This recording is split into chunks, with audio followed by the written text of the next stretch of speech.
Israel के ख़िलाफ़ अक़वाम मुत्तहिदा के अंदर कितने बयानात आए। बयानात से अब कुछ नहीं होने वाला, अब आपको अमली इक़दामात करने पड़ेंगे। चीन और रूस दोनों सुपर पावर्स हैं और दो सुपर पावर से अमेरिका टकरा नहीं सकता है। तो इस वक्त अमेरिका और इसराइल को एक ऐसा ही ताकत का मैग्नेट समझा जाए जिसमें आहिस्ता आहिस्ता तमाम ममालिक जो हैं वो बनते चले जा रहे हैं। अमेरिका और इसराइल ने ईरान पर हमला कर दिया, आयतुल्लाह खामनेई को शहीद कर दिया, ईरान ने भी जवाबी कार्रवाई शुरू कर दी।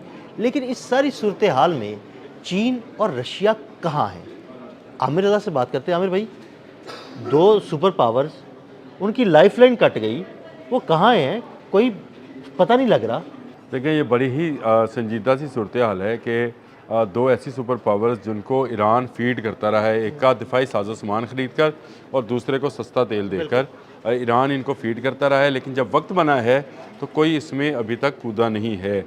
होना तो ये चाहिए था कि रशिया जो है वो ये बात कहता कि ईरान पर जो हमला है वो रशिया पर हमला तस्वर होगा, या चीन ये कहे कि जो हमला ईरान पर किया जा रहा है वो चीन पर तस्वर होगा, तब ये जंग रुक सकती है।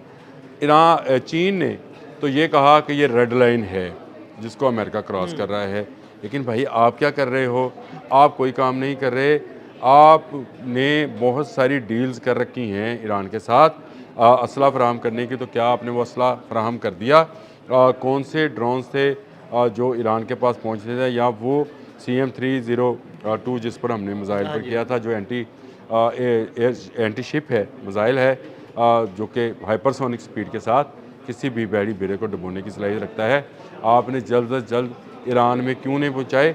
क्यों आप इंतज़ार करते रहे कि अमेरिका और इसराइल मिलकर हमलावर हों? देखिए, सवाल तो बनता है, वेनेज़ुएला आपसे छीना गया, आप दोनों मुल्क खामोश रहे। आज ईरान आपसे छीना जा रहा है, आपने हुर्मुज़ आपसे छीनी जा रही है, खलीज फारस आपसे छीना जा रहा है, पूरे का पूरा मिडल ईस्ट आपके हाथ से निकल रहा है और आप अभी तक खामोश हैं। खामोश इसलिए हैं शायद कि यूक्रेन रशिया चाहता है और ताइवान चाइना चाहता है।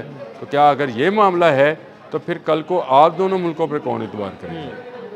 ईरान ने अपनी पूरी की पूरी दिफाई हिकमत अमली जो है इन दो ममालिक की मरहून मिन्नत ही तैयार कर रखी है। देखिए, ईरानी मुकाबला कर रहे हैं लेकिन इतने ज़्यादा ममालिक के साथ क्योंकि ये एक इत्तेहाद बनता चला जा रहा है। मैं तो आपसे ये कहता हूँ कि इत्तेहाद बनता चला जा रहा है। ताकतवर के साथ जो है एक मैग्नेट्स की तरह ममालिक जो हैं वो जुड़ते जाते हैं।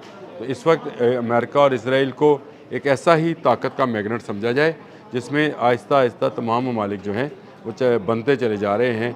खुद ईरान की जो हिकमत अमली थी कि इस जंग को मिडल ईस्ट तक फैलाया जाएगा, तो अब मिडल ईस्ट में आप ये देखें ना कि सऊदी वली अहद जो हैं मोहम्मद बिन सलमान, उनका ये बयान कि हम मिडल ईस्ट के ममालिक पर ईरान के इस तरह के हमलों की मजम्मत करते हैं और इसे बर्दाश्त नहीं किया जाएगा। तो इसका मतलब ये है कि वो जो मैग्नेट ऑफ पावर है उसके इर्द गिर्द जो है मुल्क इकट्ठा होना शुरू हो गए हैं।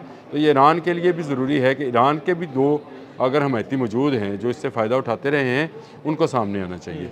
देखिए, सुप्रीम कमांडर तक तो मार दिया गया, अली खामनेई चले गए, आबने हुर्मुज़ के बिल्कुल करीब जो है अमेरिका का डेरा है, और ये जो लाइफ लाइन है ऑयल की ये बंद हो रही है। और ये सिर्फ हमारी बंद नहीं होगी, यानी पूरी दुनिया की नहीं होगी। सबसे ज़्यादा नुकसान इसमें चीन को है। बिल्कुल ऐसे ही है। और चीन जो है ना वो ईरान से लेता है। चीन जो है वो किस बात का इंतज़ार कर रहा है? देखें, आज भी अगर रशिया और चीन जो हैं इस बात का ऐलान करें कि अब ईरान पर गिरने वाला मिज़ाइल उनके ममालिक पर गिरने वाले मिज़ाइल तस्वर होगा, तो ये जंग रुक जाएगी। बिल्कुल ऐसे ही। देखें, जो इस्लामी ममालिक से हमारी तवक्कुआत हैं वो तो ईरान के बारे में अब ऐसी बात नहीं कहेंगे क्योंकि उनके मुल्कों पर तो मिज़ाइल गिरे हैं। वो कैसे इसको जस्टिफाई करेंगे कि वो अपने ही पर गिराए जाने वाले मिज़ाइल की दिफा में बाहर आ जाएं? लेकिन चीन और रूस दोनों सुपर पावर्स हैं और दो सुपर पावर से अमेरिका टकरा नहीं सकता है, ये बात हकीकत है। वो ईरान से टकराते हुए उसकी अब टांगें कांप रही हैं, यानी ईरान जो है उसके मिज़ाइल्स और उसके ड्रोन्स जो हैं उससे रुक नहीं पा रहे। तो लेकिन अगर चीन और रशिया ऐलान कर दें तो फिर अमेरिका कहाँ ठहरेगा? अपने मुल्क से इतने हज़ार किलोमीटर 12,000 किलोमीटर दूर वो लड़ने के लिए आया हुआ है, उसको बहुत ज़्यादा जो है रसद नहीं पहुंच सकती है अगर जंग जो है फैले। और ये जंग फैलनी है, आज फैले कल फैले, चाइना और रशिया को उस वक्त भी तो आना है। अब अगर ये पहले आ जाते तो ये कभी हिम्मत ना होती कि यहाँ से जो है यहाँ पर हमला किया जाता। मुझे एक अफसोसनाक बात आपको ख़बर भी बतानी है कि सिर्फ एक दिन पहले इस हमले से एक दिन पहले चीन ने अपने तमाम शहरियों से कहा कि ईरान छोड़ो। हाँ, ईरान छोड़ दे, बिल्कुल। देखें, आपने फिर अमेरिका को शह दी।